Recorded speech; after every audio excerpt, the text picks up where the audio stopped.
राम राम जी। तो आज की कहानी है शिव की धर्म परायणता। सुनो, कैसी लगी वीडियो? अच्छी लगे तो लाइक शेयर सब्सक्राइब जरूर करियो और चैनल ने शेयर कर दिया करो भी, ताकि और किसी ने भी शिक्षा मिल सके थोड़ी बहुत।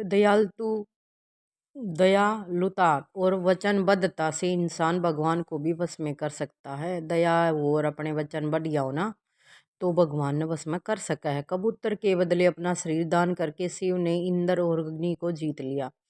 शिव की धर्मपरायणता, उदारता, दयालुता एवं परोपकार की ख्याति स्वर्गलोक में भी पहुंच गई थी। इंद्र और अग्निदेव शिव की प्रशंसा सुनने के बाद उनकी परीक्षा की योजना बनाई। राजा शिव के गुणों को परखने के लिए अग्निदेव कबूतर बने और इंद्र बाज बना दिया। एक दिन राजा अपने दरबार में बैठे थे, तभी एक उत्तर उड़ता हुआ उनकी गोद में आ गिरा और उनकी रक्षा के लिए प्रार्थना करने लगा। कबूतर ने कहा, महाराज, आपकी उदारता और शरणागत पर दया की चर्चा पशु पक्षियों तक में होती है। मैं भी आपके राज्य में निवास करने के कारण आपकी प्रजा और सब अभी आपका शरणागत हूँ, मेरी रक्षा करो।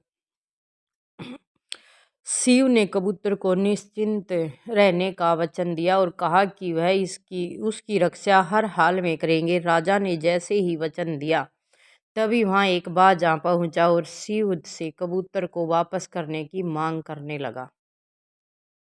बाज ने कहा, महाराज, यह कबूतर मेरा आहार है। मैं अपने आहार का पीछा कर रहा था। मैंने इस पर प्रहार भी किए हैं। आप मुझे मेरा आहार वापस कर दें, आपकी बड़ी कृपा होगी। राजा ने भी वादा कर दिया उसने। कबूतर तो उसकी क्यों कर दे देगा। राजा शिव ने कहा, बाज, यह तुम्हारा आहार रहा होगा, किंतु अभी यह मेरी शरणागत में है और मैंने इसको प्राण रक्षा का वचन दिया है, इसलिए मैं अपना वचन भंग नहीं कर सकता। बाज ने कहा, महाराज, मैं भी आपके राज्य का रहने वाला पक्षी हूँ। विधाता ने मुझे शिकार करके अपना पेट भरने की व्यवस्था दी है। अगर आप कबूतर वापस नहीं करेंगे तो आपको मुझे भूखा रखने का पाप लगेगा। तो राजा अपनी प्रजा को किसी कारण कष्ट देता है या उसके आहार का हरण करता है, उस राजा पर से देव की कृपा समाप्त हो जाती है। उसकी प्रजा को इसका दंड भोगना पड़ता है और आप यह पाप न करें। शिवी ने कहा, तुम्हारी बातें सत्य हैं, किंतु मैं वचनबद्ध हूँ। शरणागत का अतीत मुझे ज्ञात नहीं था, इसलिए मैंने इसकी रक्षा का भार लिया था। इसके बदले मैं तुम्हें अन्य मास का प्रबंध करा सकता हूँ। बाज बोला, आप अन्यायप्रिय हैं। मैं हार प्राप्ति में स्वयं समर्थ हूँ। इसका प्रमाण आपकी गोद में बैठा कबूतर है। जो राजा अपनी प्रजा को आलसी और राजकीय पर आधारित बनाता है, वह राजा न्यायप्रिय नहीं। राजकोष आपकी व्यक्तिगत संपत्ति नहीं, प्रजा का अधिकार है। बाज की तर्कपूर्ण बातों से शिवी निरुत्तर होने लगे। उन्हें कहा, बाज, राजकोष मेरी संपत्ति नहीं, किंतु प्रजा कल्याण में प्रयोग का अधिकार है। कबूतर मेरी प्रजा है, उसके कल्याण के लिए प्रयोग का अधिकार है। और बाज और शिव में तर्क वितर्क चलता रहा। शिवी बाज के तर्कों के आगे झुक गए और उन्होंने बाज से ही रास्ता बताने का अनुरोध किया। बाज ने कहा, आप राजा हैं, मैं प्रजा को संतोषजनक पारितोषिक दीजिए। शिवी ने कहा, हर व्यक्ति को सबसे प्रिय उसके अपने शरीर का मांस होता है। मैं कबूतर के बदले अपने शरीर से मांस काट कर दे सकता हूँ। बाज इस पर सहमत हो गया।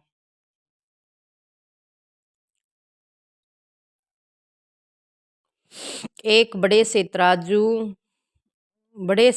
एक पलड़े पर कबूतर को रखा गया और दूसरे पर राजा शिवी ने अपनी जांग से काटकर मांस का एक बड़ा सा टुकड़ा रखा, लेकिन पलड़ा हिला भी नहीं। शिवी अपने शरीर से मांस काट काट कर रखते गए, लेकिन पलड़ा नहीं हिला। अंत में खून से लथपथ शिवी समय उस तराजू पर बैठ गए। उसके बैठते ही पलड़ा झुक गया। आकाश से फूलों की वर्षा होने लगी। इंद्र और अग्नि अपने वास्तविक रूप में आ गए। इंद्र ने सीवी का शरीर पहले जैसा कर दिया। इंद्र ने कहा, राजा सीवी, आपकी दानशीलता अद्भुत है। एक शरणागत पक्षी को दिए अब दान के बदले में अपने अपना शरीर समर्पित कर दिया। आपकी कीर्ति संसार में तब तक बनी रहेगी जब तक यह पृथ्वी और आकाश अपने स्थान पर हैं। अग्नि ने वर दिया, मेरी प्रचंडता ने आपको विचलित करेगी और न ही आपको अहित करेगी। देवता शिवी को वरदान देकर स्वर्ग लोग चले गए। अपने वचन पर अडिग रहे और दूसरों के प्रति दया प्रतिदर्शित करने की भावना से इंसान देवताओं को भी वश में कर सकता है। उनके जिसा बन के तो देखो, रह के तो देखो, बेरा तो पट देवता किसी हुए हैं। उनकी मूर्तियां इतने जो ये मंदिरा में मूर्ति रखी है उनने तो कितना साकाश निकला है। उनने तो हमारी मनोकामना पूर्ण हो है। किसी ने ये सोचा भी नहीं कि ये कदे चैतन्य में भी होंगे तो इनकी मूर्ति बनी है। नहीं ना, अब मैंने यूँ सोची जो ये कदे तनुए हैं, कोई इंसान ही तो थे, ये भी मनुष्य ही तो थे, ऐसा तो नहीं है।